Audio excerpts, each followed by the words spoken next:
मांगे कल की मांग नहीं है। ये हमारे चौथे वेतन आयोग से हमें पिछड़ना शुरू हुआ था। सरकार जो भी सरकार आई सबने सबसे पहले क्लैरिकल का शोषण किया। क्लैरिकल ने काम के टाइम पे क्लैरिकल याद आता है। कोई पोर्टल सरकार लॉन्च करती है क्लैरिकल करेगा, कोई रजिस्ट्री है, लाइसेंस है, वोटिंग का है, जो भी कुछ है क्लैरिकल। लेकिन जब बात आती है सैलरी की, जब क्लैरिकल की घटाई जाती बधाई नहीं। आप सबको पता है पिछले साल 42 दिन ये साथी धरने पर बैठे गए। इन्होंने हजारों यूनिट ब्लड दान किया। आज तक किसी भी यूनियन ने हड़ताल के दौरान रक्तदान इतना नहीं किया जितना क्लैरिकल ने किया।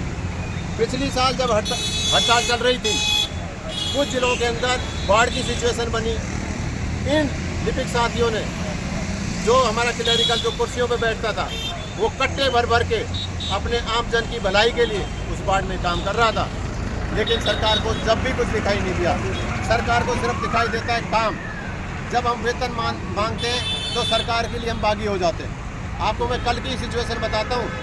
कल पंचकुले के अंदर जहाँ पे 20 धरने चल रहे हैं और हमारे क्लैरिकल ने जब वहाँ धरना लगाने की कोशिश की तो वहाँ के प्रशासन ने ये लिखकर हमारे वहाँ के धरने को उठवाने की कोशिश की कि आपसे यहाँ पे जो 15 अगस्त और जो तिरंगा यात्रा हो रही है उसको खतरा है, क्योंकि ये मिलिटेंट है सारे।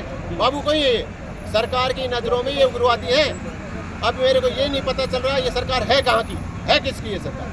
हर वो व्यक्ति, कर्मचारी, किसान, कोई भी मजदूर जो है अपना हक मांगने के लिए जब भी धरने पर बैठता है तो फिर किस तरीके के शब्दों के साथ उनको संबोधित क्यों किया जाता है कि आतंकवादी उनको बताया जाता है। मैं यही कहना चाहता हूँ, इस सरकार की नज़रों में जब भी कोई धरना होता है, जब भी कोई, चाहे वो कोई खिलाड़ी हो, चाहे कोई कर्मचारी हो, चाहे किसान हो, जब भी कोई आता है दरियों के ऊपर अपनी मांग को लेकर, अपनी सच्चाई को लेकर आम जन को बताने के लिए कि हमारा शोषण हो रहा है, जब ये सरकार उसको किसी न किसी प्रोपगंडे के तहत बदनाम करने का कोशिश करती है।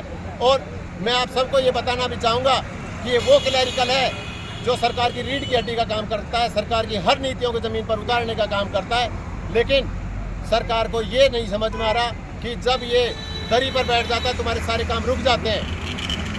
अगर सरकार अब भी नहीं उठी, ये बहरी गूंगी सरकार अब भी नहीं जागी, तो मैं आप सभी के माध्यम से सरकार को चेताना चाहूँगा कि आने वाले विधानसभा के अंदर जब ये सभी साथी 35-400 की मांग को लेकर वोट फॉर 35-400 चलाएंगे तो सरकार के पास विपक्ष में बैठने का स्थान नहीं मिलेगा। पक्ष की तो बहुत बड़ी बात होती है और ये करना पड़ेगा। अगर सरकार नहीं मानेगी, ये 50,000 जो क्लैरिकल स्टाफ है इसके पीछे 10 लाख वोट है, हर साथी के पास 20 वोट तो होगी, खुद के परिवार की, खुद के चाचा और रिश्तेदारों की ज़्यादा ही होगी।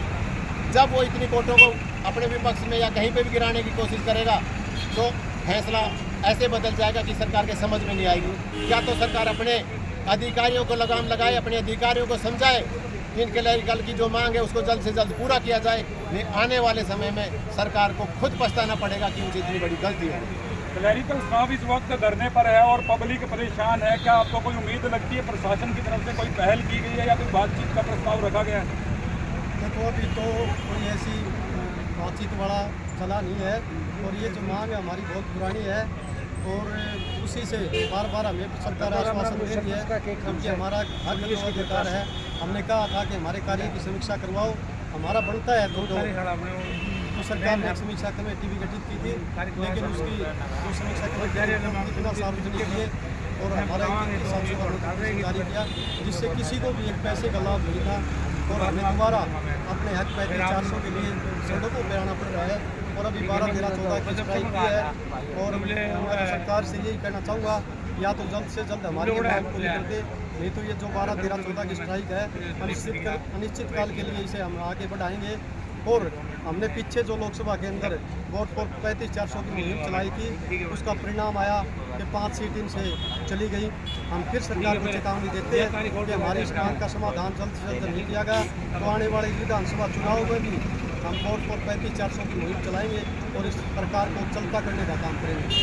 अगर सिर्फ अफसरों को छोड़ दूँ तो कोई भी विभाग और कर्मचारी इस वक्त धरना प्रदर्शन कर रहा है, क्या अचानक से समस्याएं इतनी ज़्यादा उत्पन्न होगी? अगर ऐसा लगता है कि जाती जाती सरकार से कुछ ना कुछ ले लें, क्योंकि अभी कार्यकाल इनका मात्र कुछ ही दिनों का बचा है। ऐसा कुछ नहीं है, ये धरना तो आज से शुरू हुआ, पिछले 3.5 साल से हमारी लड़ाई और सरकार से अपने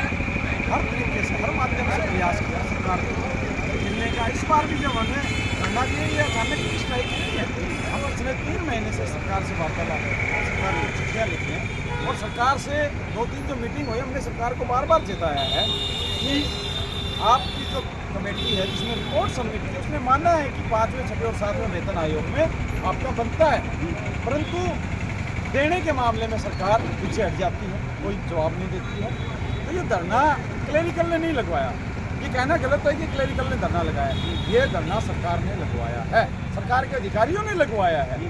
और सरकार इससे क्या हासिल करना चाहती है तो सरकार बता सकते हैं, सरकार के अधिकारी बता सकते हैं, क्योंकि हम कभी नहीं चाहते कि आम जनमानस को परेशानी हो, क्योंकि आम जनमानस है कौन? हमारे परिवार हैं, हमारे माता पिता हैं, हमारे चाचा ताऊ हैं, रिश्तेदार हैं। हम उनको परेशान करके हमें कुछ नहीं मिलेगा। इसलिए हमने हर बार प्रयास किया सरकार के साथ कि आप जो मान चुके हो कि हमारा वेतनमान बनता है, तो 2 उसका नोटिफिकेशन जारी करो, उसमें कोई चर्चा का विषय बचा ही नहीं है। परंतु सरकार इसको लंबा खींचना चाहती है और सरकार आम जनमानस को परेशान करना चाहती है और उसमें वो कामयाब हो रही है। क्योंकि अगर सरकार को अगर आम जनमानस की चिंता होती तो सरकार के ये जो कर्मचारी धरने पर नहीं बैठते। ठीक है, देख लीजिए मेरे पीछे इस वक्त